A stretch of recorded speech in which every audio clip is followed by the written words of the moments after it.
Imagine waking up tomorrow and realising that the decisions shaping your life, your economy, your freedoms, even what you can or cannot say, are being made from far away, in rooms you will never see, by people you may never meet.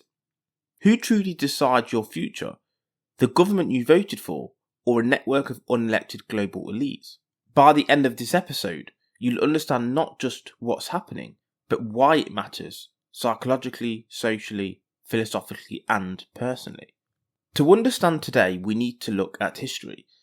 After World War II, the world lay in ruins. Cities destroyed, economies shattered, millions displaced. The threat of future conflict loomed over every decision. To prevent repetition, the United Nations was formed. NATO was created, and institutions like the IMF and World Bank were established.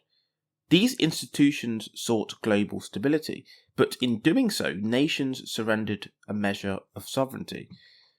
Imagine diplomats in 1945, exhausted and anxious, debating how to balance national pride with collective survival. They faced impossible questions. How much control can a nation give away without losing its identity? How much can it retain without risking chaos? During the Cold War, sovereignty and global strategy became intertwined. The Marshall Plan rebuilt Europe, NATO promised collective defence, and the space race pushed nations into alliances they might not have chosen otherwise. Every decision reflected a human tension, autonomy versus security. Humans crave control, yet fear chaos. This tension shaped treaties, alliances, and even everyday lives. So close your eyes a moment and imagine your country's defence, trade and laws controlled by a global council. How would that feel?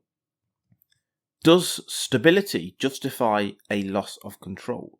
Does trust in expertise outweigh your right to decide? So, who are these so-called globalist elites?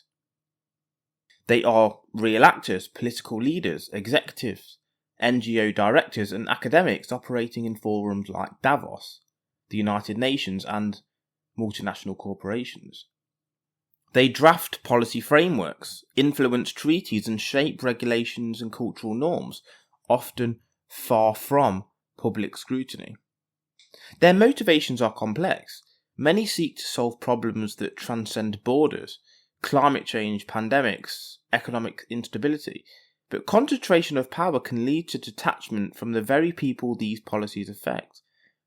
Psychologically, humans are wired to fear concentrated power, sensing the potential for manipulation, loss of agency, and us versus them division. Take AI regulation today. Decisions made in Geneva or Silicon Valley can impact jobs, privacy, and freedoms.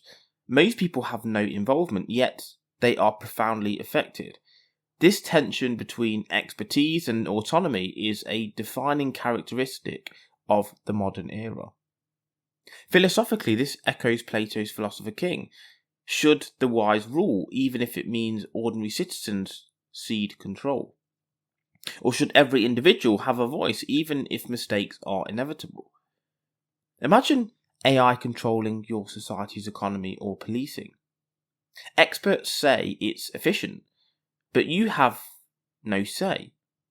Would you trust wisdom or autonomy?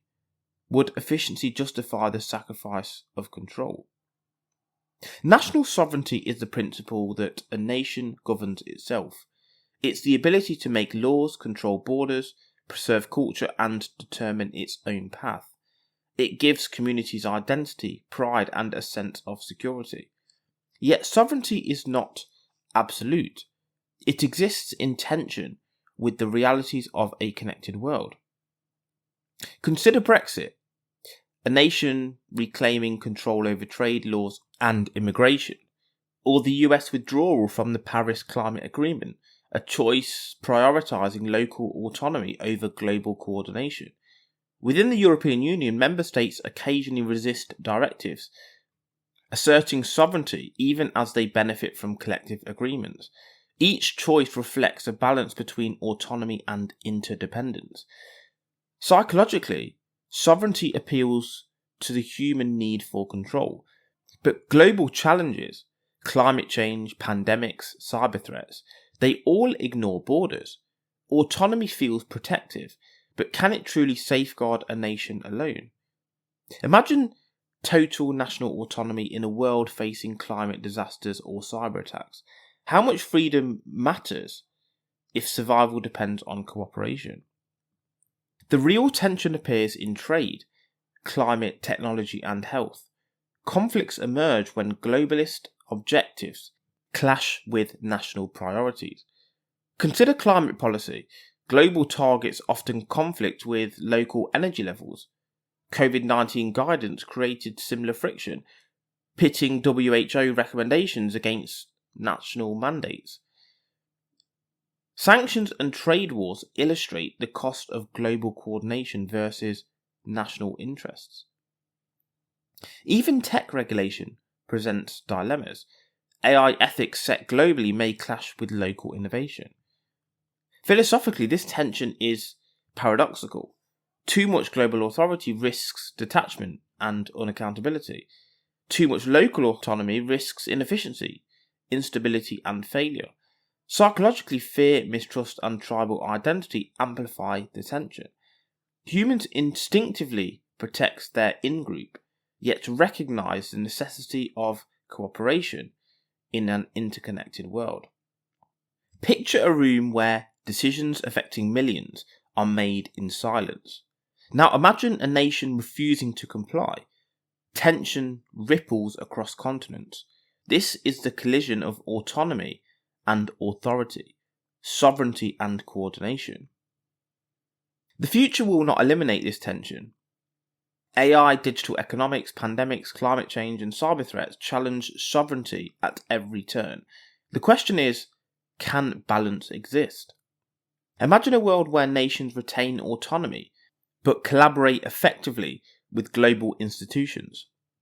Could we achieve safety, prosperity, and freedom simultaneously? Or is compromise impossible? This is not just politics, it's ethics, trust, and foresight. Digital borders, global AI, cybersecurity require collaboration. Vaccination programs, climate treaties, and trade agreements demand shared governance. The challenge is not to eliminate sovereignty, but to integrate it intelligently with collective action. Can humanity navigate the delicate balance between freedom and responsibility, identity and cooperation, autonomy and expertise? The answer may determine the future of civilization itself. Global elites represent coordination, expertise, and efficiency, but also detachment and, in some respects, control.